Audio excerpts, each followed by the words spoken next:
अस्सलाम वालेकुम friends, welcome back to electro skills engineering once again.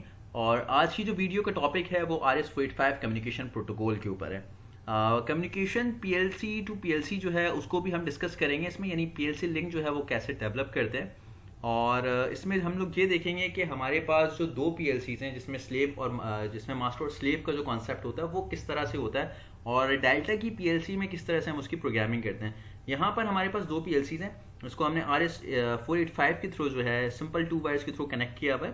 Plus को plus के साथ कनेक्ट कर देंगे और जो नेगेटिव वाली वायर है उसको हम नेगेटिव वाली वायर के साथ कनेक्ट कर देंगे। ठीक है, यहाँ पर जो है हम लोग अगर थोड़ा सा समझें कि मॉडबस प्रोटोकॉल क्या है और उसकी फिजिकल लेयर के बारे में थोड़ा सा देखें, तो स्टार्टिंग में क्या था, हमारे पास सिर्फ RS-232 होती थी। ठीक है, मतलब कम्युनिकेशन जो थी मॉडबस की इनिशियली वो क्या थी, RS-232 पे ही रन होती थी, जो कि एक सीरियल कम्युनिकेशन थी।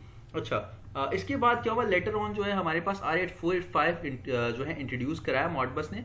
और RS-485 के कुछ एडवांटेजेस थे हमारे पास, जैसे कि एक ये जो है लॉन्ग डिस्टेंस पे भी ट्रैवल कर सकता था।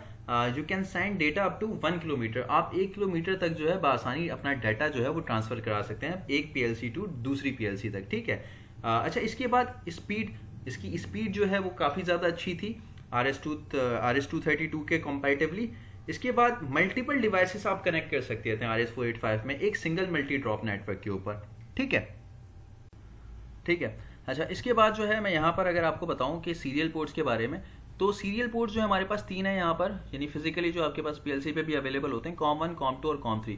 COM1 बेसिकली RS-232 पे डिपेंड करता है, COM2 और COM3 जो है RS-485 को सपोर्ट भी करते हैं। ठीक है, और तीनों जो है मास्टर और स्लेव के जो कॉन्सेप्ट है उसको सपोर्ट करते हैं। COM1 जो है टिपिकली आपका प्रोग्रामिंग पोर्ट होता है। टिपिकली प्रोग्रामिंग पोर्ट का मतलब ये है कि आप इसको जो है PLC से जो है आप अपने लैपटॉप से PLC में जो प्रोग्राम डाउनलोड करते हैं या PLC से लैपटॉप में प्रोग्राम अपलोड करते हैं, उसके लिए जो है आप COM1 को यूज़ करते हैं। अच्छा, प्रोग्रामिंग की तरफ हम थोड़ा सा चलते हैं, और यहाँ पर जो है हम एक स्पेशल मेमोरी लेते हैं M1002। ठीक है, on only for 1 second, 1 scan. ठीक है, इसके बाद जो है हम यहाँ पर एक मेमोरी लेते हैं LD M1002। ठीक है, ये एक स्पेशल मेमोरी है जो कि ऑन होता है ओनली फॉर 1 स्कैन। अच्छा, अब यहाँ पर हम मूव कराते हैं, मूव की कमांड यूज़ करते हैं, K1 मूव कराते हैं D1121 पे। D1121 पे K1 को मूव कराने का मकसद ये है कि हम अपने जो हमारी जो मास्टर PLC है उसका एड्रेस हमने 1 सेट कर दिया। ठीक है, इसके बाद हम क्या करते हैं, इसके बाद हम जो है कम्युनिकेशन सेटिंग को स्टैब्लिश करते हैं। उसके लिए क्या है, हम यहाँ पर आते हैं, मूव कराते हैं H86 किसमें, D1120।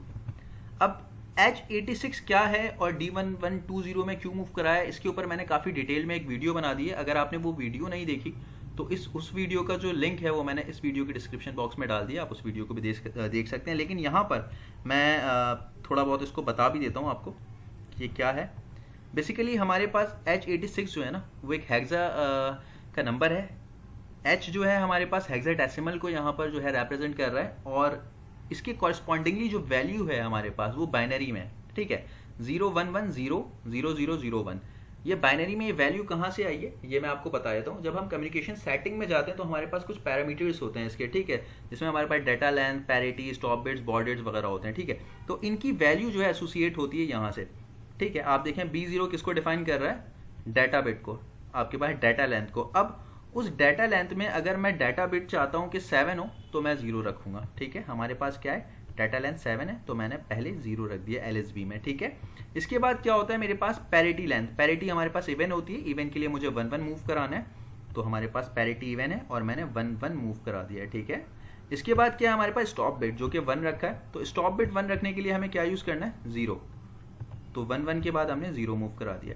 ठीक है, इसके बाद ये 3 0 और 1 1 क्या है, हमारे पास बॉड रेट है। बॉड रेट हमने क्या यूज किया, 9600, तो उसके लिए क्या होगा 0001, तो बॉड रेट हमारे पास 9600 है, तो उसके लिए हमने क्या किया 0001। ये हमारे पास 3 0 और 1 1 आ गया। जब हम इस चीज़ को बाइनरी टू हेक्साडेसिमल में कन्वर्ट करेंगे तो हमारे पास H86 आ जाएगा। और D1120 क्या है, एक हमारे पास डाटा रजिस्टर है जिसके थ्रू हम इस्टेब्लिश करते हैं कम्युनिकेशन सेटिंग COM2 प्रोटोकॉल को। ठीक है, होपफुली आपको ये चीज़ें समझ आ रही हूँ। अगर आपको चीज़ें समझ आ रही हैं तो मेरी वीडियो को लाइक ज़रूर कीजिएगा और मेरे चैनल को सब्सक्राइब भी करिएगा। ठीक है, अच्छा, इसके बाद क्या करते हैं, हम यहाँ पर जाते हैं, हमने यहाँ पे इस्टेब्लिश करा लिया है D1120 को।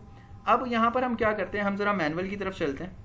मैनुअल पे आने के बाद हम यहाँ पर लेते हैं, मैं थोड़ा सा इसको समझाऊँ आपको। देखिए करना क्या है, हमें मास्टर और स्लेव के बीच आपस में कम्युनिकेशन करानी है, सिंपल सी बात है, ठीक है। यहाँ पर मास्टर पीएलसी में हमारे पास स्लेव आईडी 1 से लेकर जो है स्लेव आईडी 8 तक है, ठीक है। इसमें क्या है, रीड आउट और राइट इन, यानी रीड आउट के मेरे पास जो एड्रेसेस हैं वो D1480 से लेकर D1495 तक है। इट मीन्स मेरे पास यहाँ पे 16 डाटा रजिस्टर्स हैं, किसके लिए, स्लेव आईडी 1 के लिए। अच्छा, ये मास्टर के हवाले से बात हो रही है, तो यहाँ पर मेरे पास 16 जो है डाटा रजिस्टर हैं जिसके थ्रू मैं रीड आउट करा सकता हूँ। और राइट इन के लिए मेरे पास डिफरेंट 16 डाटा रजिस्टर हैं D1496 से लेकर D1511 तक, ठीक है। अच्छा, अब इसके रिस्पेक्टिवली ना यहाँ पर अगर आप देखें और डाटा रजिस्टर मेरे पास है, यानी रीड आउट की जो मेरे पास 16 डाटा रजिस्टर हैं उनके क्या है D1434। ये D1434 क्या है, इस डाटा, ये जो डाटा है ना हमारे पास, ये जो डाटा रजिस्टर्स हैं इनकी डाटा लेंथ 4 है, यानी इसको एक्सेस करने के लिए, इन डाटा को एक्सेस करने के लिए, इन डाटा रजिस्टर्स को एक्सेस करने के लिए जो रीड आउट के हैं, मुझे क्या करना है, इस डाटा लेंथ को एक्सेस करना है। सिमिलरली क्या है मेरे पास, राइट इन वाले जो स्लेव आईडी नंबर 1 की जो डाटा रजिस्टर्स हैं, 16 डाटा रजिस्टर्स जो है मेरे पास D1496 से लेकर D1511 तक, इनको मुझे एक्सेस करने के लिए क्या करना है, इनकी डाटा लेंथ को एक्सेस करना है, which is D1450। I hope you are getting my point. इसी तरीके से क्या है, स्लेव आईडी 2 का सिनेरियो है। स्लेव आईडी 2 में क्या है, रीड आउट है और राइट इन है, इसके भी 16 रजिस्टर्स हैं और राइट इन के भी 16 रजिस्टर्स हैं, और उनके भी कंपैरेटिवली जो है कॉरेस्पॉन्डिंगली यहाँ पर वैल्यू है डाटा लेंथ की। मतलब अगर मुझे रीड आउट और यहाँ पर राइट इन के डाटास को जो है, डाटा रजिस्टर्स को एक्सेस करना है, तो मुझे इनकी डाटा लेंथ को एक्सेस करना होगा। ये चीज़ बहुत एक मेन कॉन्सेप्ट है जो आपको समझना है, ठीक है। इसी तरीके से जब हम स्लेव पीएलसी पे आते हैं ना, ये तो हमारे पास मास्टर पीएलसी के लिए था, लेकिन जब हम स्लेव पीएलसी के लिए आते हैं तो हमारे पास क्या होता है, स्लेव आईडी 1 है। फॉर एग्जांपल अगर मुझे रीड करानी है एक वैल्यू, ठीक है, कहाँ से रीड करानी है, मुझे रीड करनी है वैल्यू मास्टर पीएलसी से, तो D1480 से लेकर D1495 तक की जो वैल्यू होगी ना, वो कहाँ पर आ रही होगी, D100 से लेकर D115 तक। ये देखें, ये 16 डाटा रजिस्टर्स हैं और ये भी 16 डाटा रजिस्टर्स हैं हमारे पास।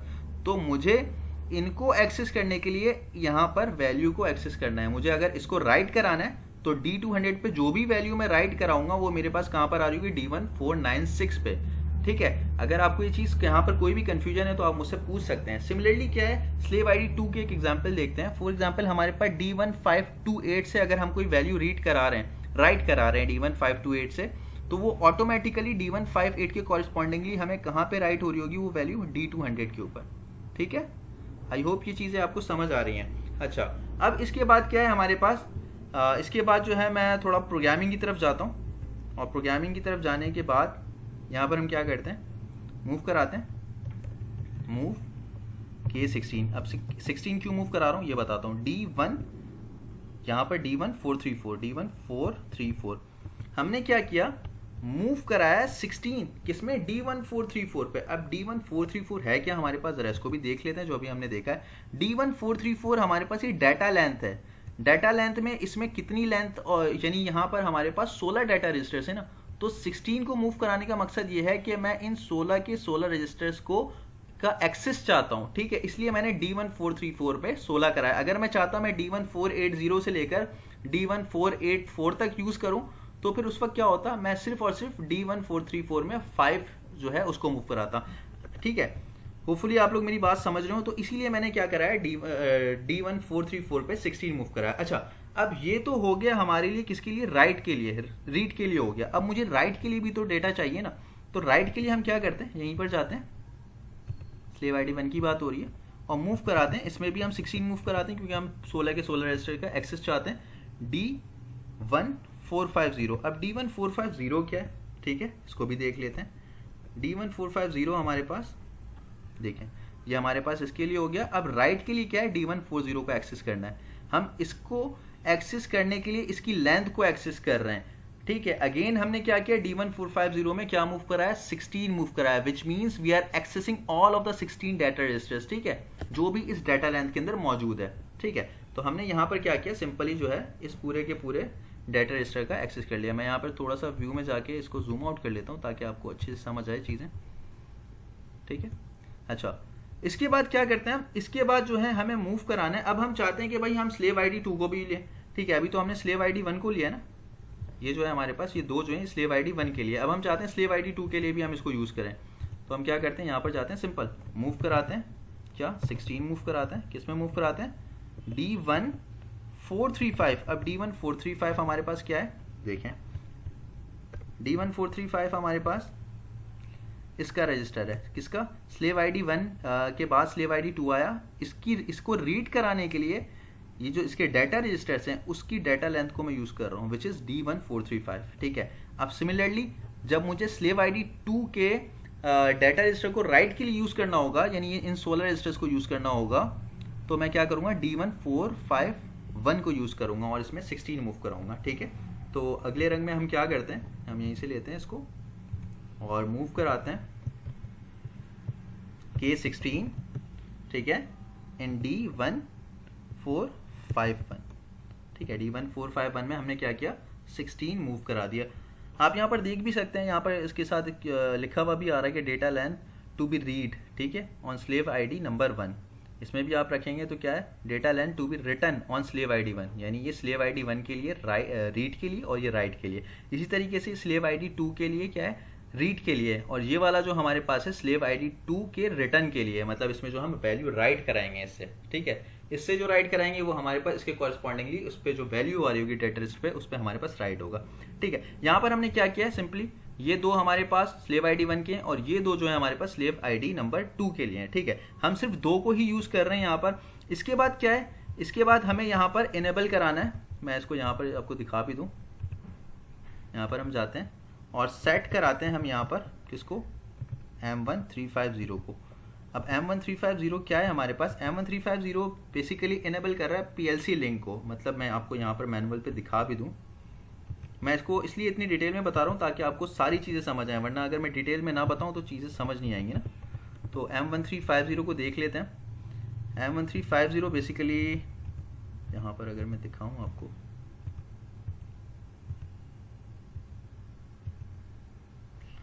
ईजी PLC लिंक को ये जो है आपका इनेबल करता है। ठीक है, इनेबल क्या कर रहा है, PLC लिंक को, M1350 जो है PLC लिंक को इनेबल कर रहा है। आप मैनुअल लाजमी डाउनलोड करिएगा ताकि आप सारे जो स्पेशल मेमोरीज या स्पेशल डाटा रजिस्टर्स हैं उनको आप देख भी रहे हो। ठीक है, ताकि आपको अच्छे से समझ आए।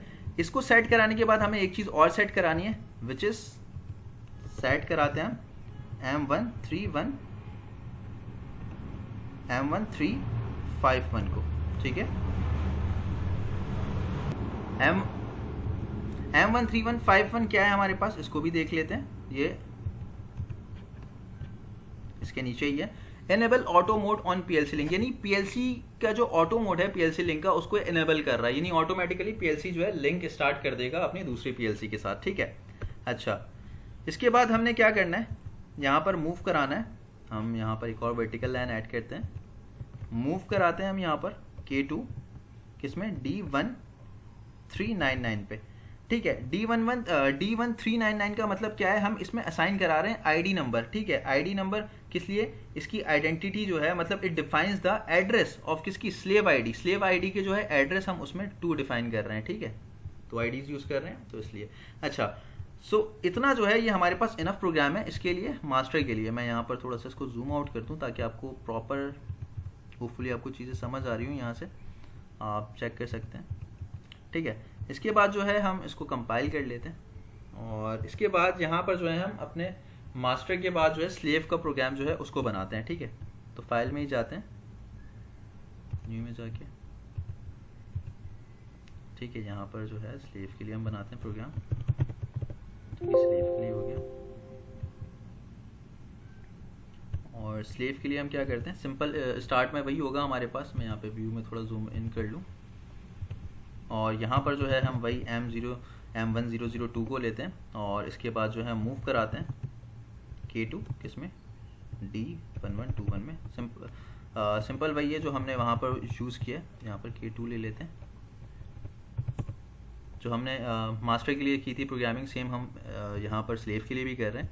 और यहाँ पर हम प्रोग्राम को जो है कम्युनिकेशन पोर्ट जो है उसको अपडेट कर देते हैं H86 D1120 पे। ठीक है, अच्छा, इसके बाद अब क्या है, देखें यहाँ पर क्या है, अब मैं चाहता हूँ कि मैं मूव कराऊँ किसी चीज़ को। मूव कराते हैं हम किसको, MOV move K1000। For example मैं 1000 मूव कराना चाह रहा हूँ किसमें, D100 में। D100 में मूव करा रहा हूँ मैं क्या, 1000। इसको मैं और थोड़ा सा जूम इन कर लेता हूँ और D100 पे मैंने मूव कराया 1000। इसका मतलब क्या है, देखें यहां पर हमारे पास D100 क्या है, स्लेव आईडी, यानी स्लेव जो है ID1 वाला जो है वो D100 है। इसमें मैंने मूव कराई है वैल्यू क्या, 1000। मैं 500 भी करा सकता था, मैं 200 भी। मैं जो वैल्यू D100 पे मूव कराऊंगा वो वैल्यू रीड करेगा कौन सा रजिस्टर, D1480 का रजिस्टर। क्यों करेगा, क्योंकि वो हमने डिटेल में देखा है। मैं यहां पर दोबारा दिखा दूं आपको, पेज 88 पे चले जाते हैं, ठीक है। अब देखें हमने क्या करा, हमने मूव कराई वैल्यू किसमें, हमने 1000 वैल्यू मूव कराई D100 पे। तो D100 क्या करेगा, इसका कॉरिस्पॉन्डिंगली जो भी यहाँ पर डाटा लेंथ में वैल्यू आ रही है, क्या आ रही है, D1480, तो वो वहां पर जाके इसको मूव करा देगा। ठीक है, आप मेरी बात समझ रहे हैं। अगर मैं यहाँ पर क्या करता, अगर मैं यहाँ पर मूव कराता 1000 ही D101 पे, D101 पे मूव कराता, तो कॉरिस्पॉन्डिंगली यहाँ पर क्या आता, D101 कहाँ है, नीचे है मेरे पास, ठीक है। D101 इसके नीचे होगा D100 के। तो ये वैल्यू कहां पर रीड होती है मेरे पास, D1481 पे, D1481 पे। अभी कहां पे होगी इस कंडीशन में हमारे पास, इस कंडीशन पे वैल्यू कहां पर रीड होगी हमारे पास, D1480 पे, ठीक है। लेकिन हम यहां पर इस चीज को देखें, अगर मैं इसी चीज को D100 पे जो मैं वैल्यू मूव करा रहा हूं ऑटोमेटिकली रीड होगी इस पे। और वाइस वर्सा अगर मैं इसको देखूं, अगर मैं कोई सा भी रजिस्टर लूं और यानी D1496 पे मैं कोई सी भी वैल्यू को मूव कराऊं, तो वो वैल्यू कहां पर जाएगी, ऑटोमेटिकली मेरे स्लेव में जाकर रीड हो रही होगी D200 पे। मैं इसकी एग्जांपल एक और देख लेता हूं। D1496 को पे हम एक और वैल्यू मूव करा देते हैं। फॉर एग्जांपल हम यहां पर जाते हैं और लेते हैं मूव K300 लेट सपोज, ठीक है। और कौन सा रजिस्टर है हमारा, हम जो है इसको राइट कराते हैं किसमें, D1496 में। D1496 में जाते हैं, D1496, ठीक है। इसमें हमने वैल्यू मूव करा दी। तो अब ये वैल्यू जो हमारे पास इसमें मूव हुई है, ये कहां पर आ रही होगी हमारे पास, ये वैल्यू जो हमारे पास आई है कहां पर आ रही होगी हमारे पास, D1496 जो हमारे पास ये है, ये वैल्यू हमारे पास, मैं यहां पर दिखाता हूं, D1496 पे जो हमने वैल्यू भेजी है हमारे पास D200 पे वैल्यू आ रही होगी, समझ रहे हैं। तो अभी मैं बहुत सिंप्लिसिटी के लिए सिर्फ एक ही आपको एग्जांपल दिखा रहा हूं कि D100 को हमने रीड कराया और वो वैल्यू हमारे पास कहां आ रही होगी, D1480 पे, ठीक है। तो इसको थोड़ा सा और सिंपल बनाता हूं, मैं इसको डिलीट कर लेता हूं। और हमने अभी सिर्फ जो है D100 पे 1000 वैल्यू को मूव कराया। मैं चाहूं तो मैं इसको मल्टीप्लाई भी करा सकता हूं, कोई सी भी वैल्यू को जो यहाँ पर हमारे पास आ रही हो, मल्टीप्लाई D1480, ठीक है। D1480 को मल्टीप्लाई कराता हूं मैं 10 से और उसको स्टोर कर देते हैं D0 पे, ठीक है। इसका मतलब क्या है कि D100 पे जो भी वैल्यू आ रही है, ठीक है, वो कहां चली जाएगी, ऑटोमेटिकली मूव हो जाएगी D1480 पे, ठीक है। मेरी बात समझ रहे हैं आप, इसके यहाँ पर इसके थ्रू भी आप समझ सकते हैं कि मैंने D100 पे वैल्यू मूव कराई, वो कहां जा रही है, D1480 पे। तो D1480 पे क्या आएगी हमारे पास वैल्यू, 1000। मैं यहाँ पर चेंज करके अगर इसको 10 कर देता हूँ या 100 कर देता हूँ, ठीक है। अगर मैं 100 करूंगा तो 100 कहाँ मूव हो जाएगा मेरे पास, D100 पे। और चूंकि हम मास्टर स्लेव की जो है यहाँ पर जो है लिंक डेवलप कर चुके हैं, तो ऑटोमेटिकली D100 पे जो वैल्यू आ रही होगी वो D1480 पे आ रही होगी और वो 10 से मल्टीप्लाई होकर 0 पे स्टोर हो रही है, ठीक है। तो यहाँ पर सिंपल हमारे पास यही है। आपको होपफुली ये चीज़ें समझ आई। अगर आपको चीज़ें समझ आ रही हैं तो काइंडली जो है इस वीडियो को लाइक कीजिएगा और हमारे इस चैनल को सब्सक्राइब करना मत भूलिएगा और अपने दोस्तों के साथ भी शेयर कीजिएगा। अगर आपको कोई कन्फ्यूजन है तो आप लाजमी मुझे जो है कमेंट सेक्शन में पूछ सकते हैं, ठीक है। Thank you.